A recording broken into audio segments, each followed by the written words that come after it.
What's up, you guys? It's your boy JB, and I am here today with the review for, what show is this? Love and Marriage DC. This is season number 1. This is this is the reunion, part 1, you guys. Part 1 of 2. Why is this a 2-part reunion? Before we go ahead and get into this review, you guys, if you guys are watching this video or any other on the channel and aren't subscribed to the channel, then do me that solid favor and stop taking me out on this date and having me pay for it at the end of it. You guys know you can do me that favor by liking the video, subscribing to the channel, and also by turning on your post notifications. And with that out of the way, you guys, without further ado, let us go ahead and discuss Love and Marriage DC Reunion Part number 1. Shall we? Again, you guys, I'm just kind of confused as to why we needed a 2-part reunion for this show.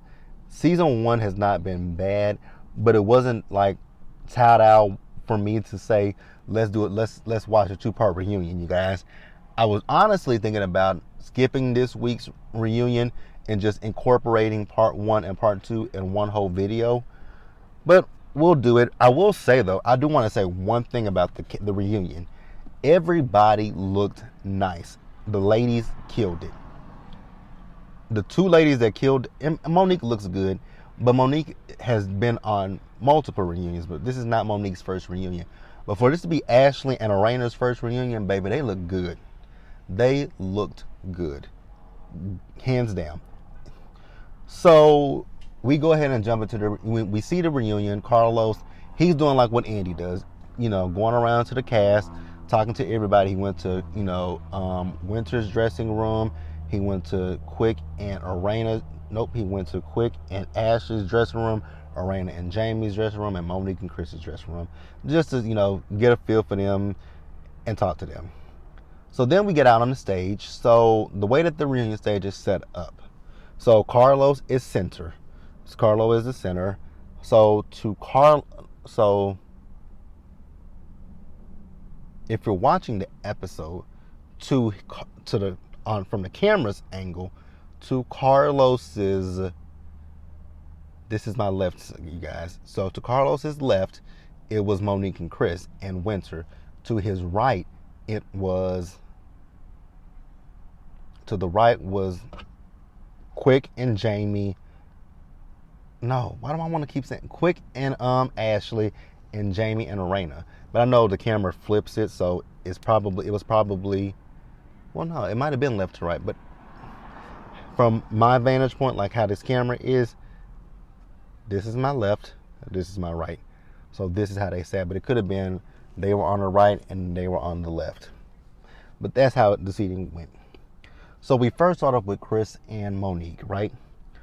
So Carlos is talking to Quick. Damn it, why do I keep wanting to say Quick? Carlos is talking to Monique and he's talking to Chris. So we find out that before filming started of Love and Marriage DC, that Monique and Chris, they weren't really in the best place with each other at that time, and they weren't really talking to each other. I'm like, wow, how did y'all get to that point? So, Chris is talking about how the fact that this show really helped him, finally have that aha moment that Monique wanted him to have, right? So he says it helped him. Monique has been saying to him for years, these things, but it wasn't until he saw it on television that he was like, okay, so that's what she's been talking about. I was like, oh, so it took for TV to help that. Okay.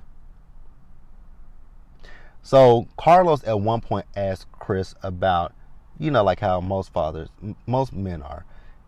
I'm a husband, I'm a father. I come home, I provide this lifestyle for you. I provide for our kids. I do this.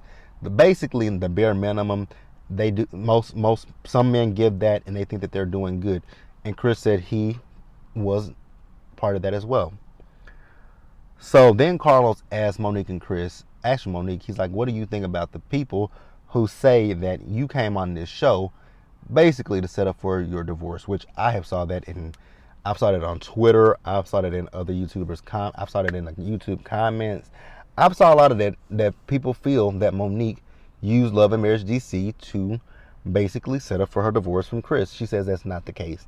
And Ash was like, she's like, people said that, and they were like, Ash was like, yeah, I've saw that, which I have too, right? I didn't say that, and I wasn't one of those people who felt that way. But from watching this show, it just felt like, damn, girl, you come down hard on him. Like, do you really like your husband? Because it just feels like you don't like him at this point. That's what I got from it.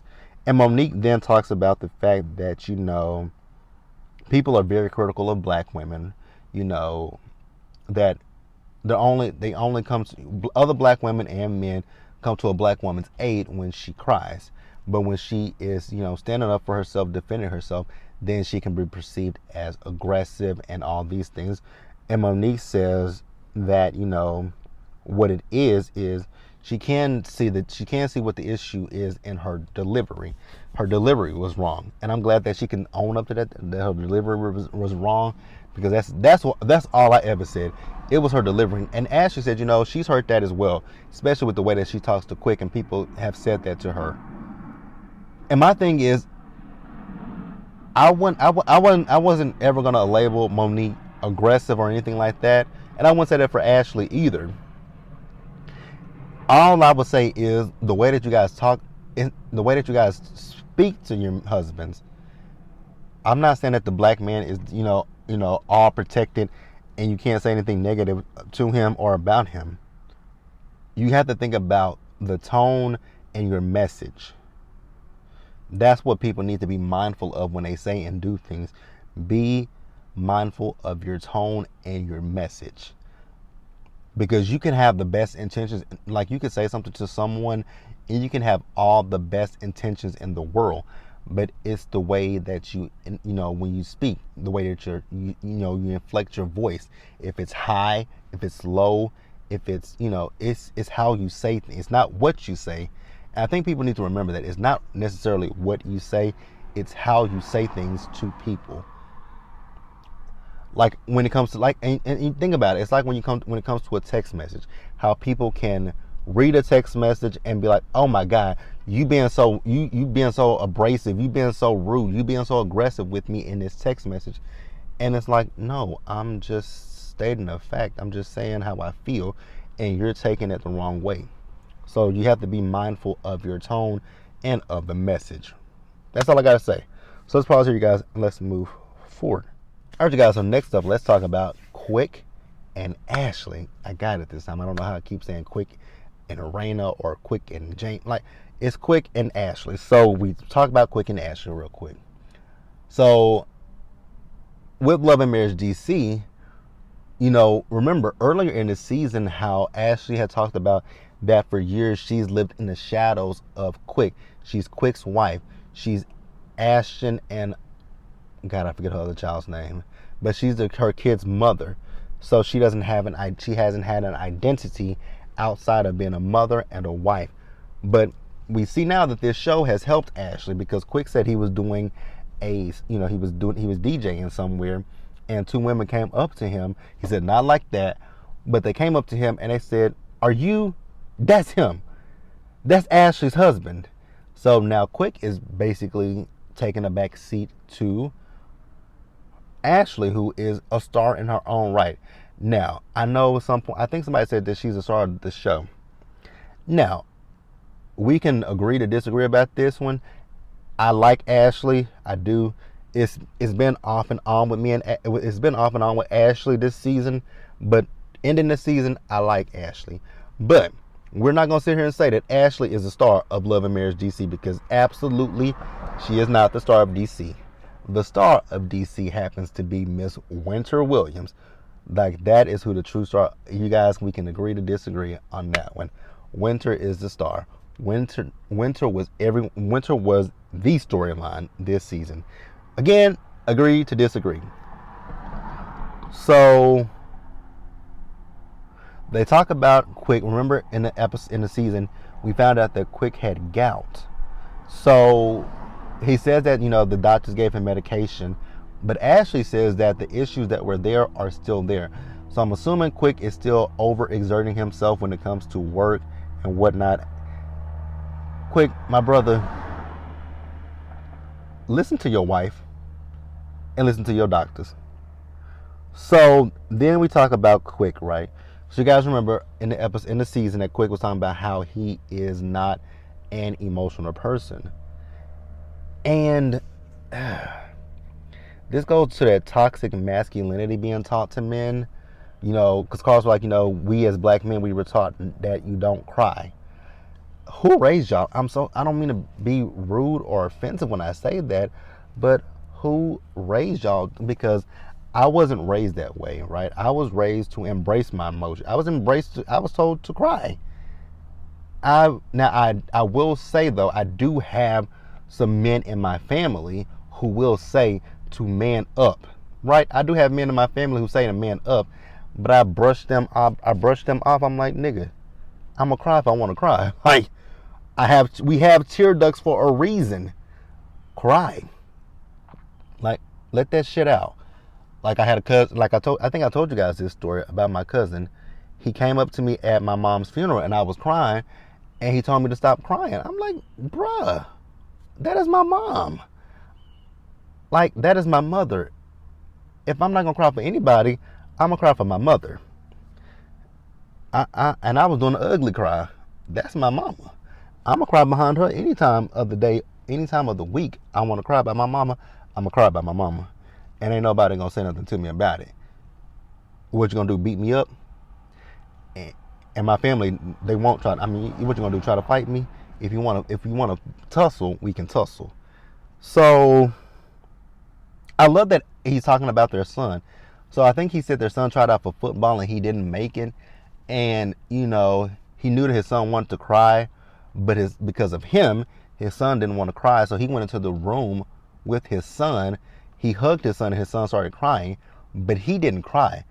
Quick, I know you felt like that in that moment your son felt comfortable to be able to cry to you, but you could also let that emotion. It's okay to release that emotion. It's okay. Your child is hurt. That's fine. Ain't nobody gonna be like, oh my God, you a punk ass bitch for crying behind that is your son. It's okay to cry. And I if people are teaching their kids not to cry, their boys not to cry, stop. Don't do that shit. Do not do that. We are humans. We have emotions. It's okay to cry. God gave us, we have tear ducts for a reason. Let those emotions out. And I feel like for me personally, these are my personal opinions. When it comes to crying, I feel like crying is very therapeutic, to be quite honest with you guys. I think it's therapeutic. It helps you.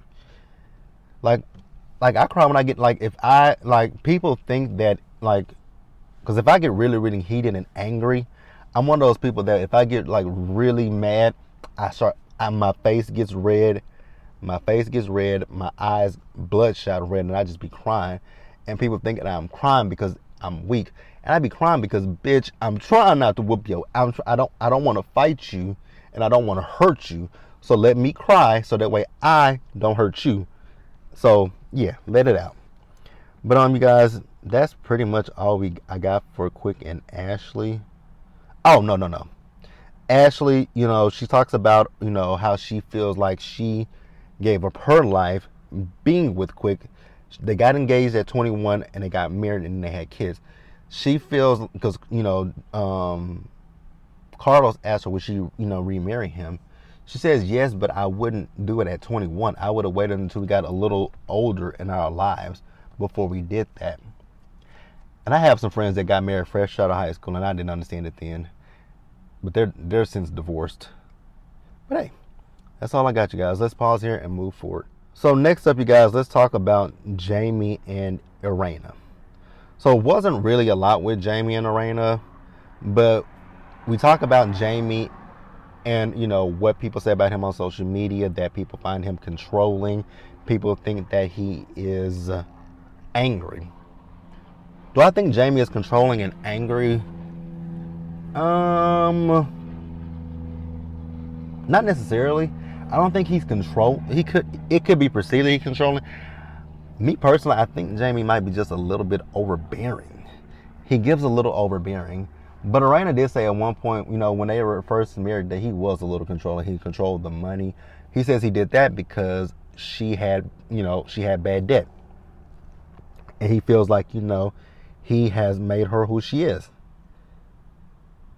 Actually, he said he raised her. And Arena says yes. No. He says that about the controlling and angry part. That's how he was raised. I'm gonna need us to stop blaming our upbringing on our actions, right? Because once you know better, you do better. And then if you know that you were raised in a not so positive environment or whatever, seek the help that you seek therapy so that you cannot repeat those cycles. So he said he created her. That's what he said.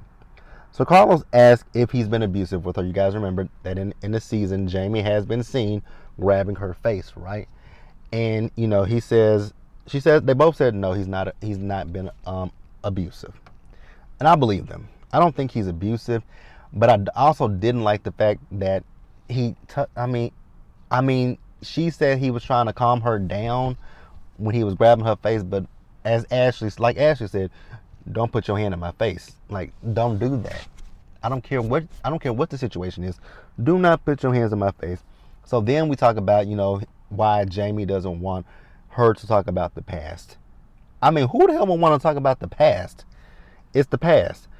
But when she was entertaining those men in her DMs, it was 3 different men, and one of them he knew. I was like, damn, Morena? You had to go talk to somebody he knew? Ugh. Okay. Cool. So then Carlos asked, him if he feels that she paints him in a negative light on the show. He says yes, he feels that way. She's like, how do I do that? Do I agree with that? I don't think she intentionally does it. I don't. But I can see where he's coming from. With some of the things that have happened, it could be perceived that she is painting him in a negative light. Let me know what you guys think about that. So then we're going to wrap up the episode, you guys. So the star has joined the show. So Winter, I will tell you guys, when Winter was talking, I was thoroughly confused. So Winter says she was a relationship expert, but she's not a relationship expert anymore. She's now a minister. I was like, okay, Winter. I'm confused, but go off. So then, her and Ashley, they had a back and forth, and baby, Ashley came with, Winter had a fan that said friend of the show. And then Ashley had the tweets from Winter, and I was just like, girl, what are we talking about here? So then Monique. Now here's the thing with Monique. Monique, when they were talking before the reunion, she said she and Winter never really talked like that, right? She would text her, call her, and the only time Winter would respond to her is for business. I was like, okay. But now she's saying that she knew Winter as a life coach, not as a mentor. I'm like, so what is it, Monique? Like, I know you guys have known it. So it sounds like to me that Winter and Monique have known each other for 15 years, but they weren't friends. They were just acquaintances with each other. That's how it sounds to me. Let me know what you guys think. So Ashley feels that Winter is a hypocrite. As much as I do like Winter, I won't say she's a hypocrite. She's a contradiction. Because I don't know what's what. Girl, are you a minister? Are you not a minister? Also, the thing that threw me is Monique said that she knew her parents were ministers. I'm like, if you didn't know her that well, how did you know her? Never mind. So then we talk about Winter versus the Gutter Barbies. And I'm like, are we not going to mention the fact that Winter never called Jamie the red light special? Are we not going to bring that up? Because that was all Monique. But hey, Monique, at this point, Monique was starting to deflect, and it was like, okay, girl, you are getting on my nerves because you want to sit here and blame everything on Winter. It is not all on Winter. You went back and had these conversations with the women. She said that she told her that she was going to tell the women, but then she also says that she felt like Winter was trying to get her riled up. Girl, how was she trying to get you riled up? I'm kind of confused. Make that shit make sense to me. How was she getting you riled up? But hey, whatever. So Carlos asked Winter about, has she ever heard rumors about Quick and Jamie? She says yes. This is where I got a little up. This is where I got pissed off in the episode.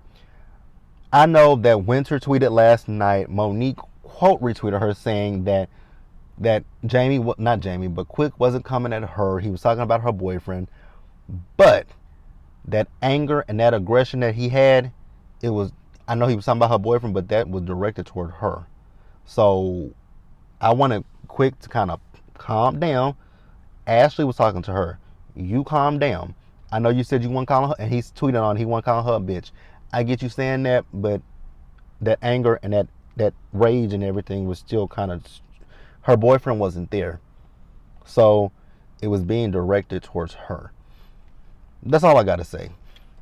I still don't understand why we needed a 2-part reunion, but hey, that's the end of part 1. Let me know what you guys thought about it. Leave your comments in the comment section below. Subscribe to the channel. Turn on your post notifications. You guys share the video. And until the next time, stay safe.